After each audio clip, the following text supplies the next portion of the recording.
My research is about two things: attribution and allocation, especially in dynamic markets where today's actions are going to affect future outcomes. The question then arises, what should be your strategy on product design, on pricing, on advertising, which social media, how much? That is called allocation.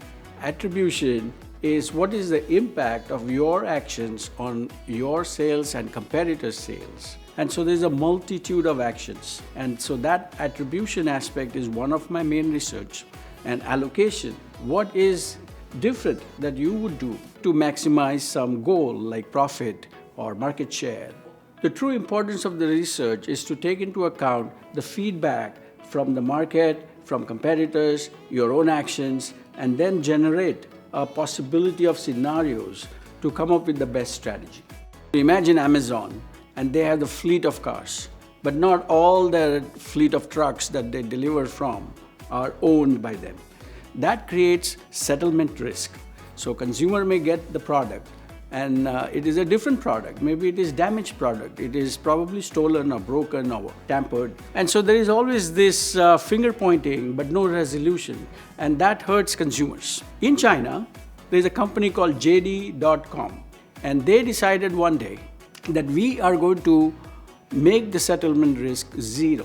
If something goes wrong, it's one-stop shop, but the customer never gets the wrong product. We replace it free of cost. So my research was about how much more sales did JD get. We got together, got the data, analyzed, and then we showed customers buy more, they buy more frequently, they buy more value in each particular order. But just owning the delivery service, how much can you attribute that sales increase? And that is what is called attribution, and that number turned out to be 12% per year. Synergies means if you are doing two things at nearly the same time, then the joint effect of that is synergy. We wanted to see what should be the optimal allocation to activity 1 versus activity 2. Common sense and prior research would suggest that you should allocate more dollars to the activity which is more effective. But the twist is that if there is a joint impact, then you should allocate more dollars to the less effective activity. And that's because the strong gets stronger, reaches the ceiling, while the weak really needs the money to make the strong even stronger. So I teach MBA program. I've been teaching it since 1996 for the last 28 years. But the beauty of MBAs is that they are business-minded. Because they're business-minded, they actually see opportunities on what can I do to apply this knowledge. But MBAs bring that business skills to the table. MSBA program was co-founded by myself and Professor Bhargava in 2017. It is doing excellent. The curriculum is very rigorous and the quality of students is super high. I taught them advanced statistics and time series analysis. I bring my research into the program because I love time series and dynamics. I typically do cooking.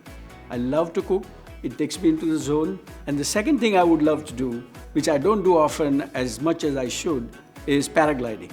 So I go on milpitas, go on the mountain cliff, run along the cliff, and keep running, and then the cliff disappears, and then the glider, the me, and the wind, we are all one.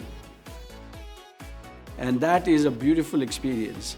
We are GSM.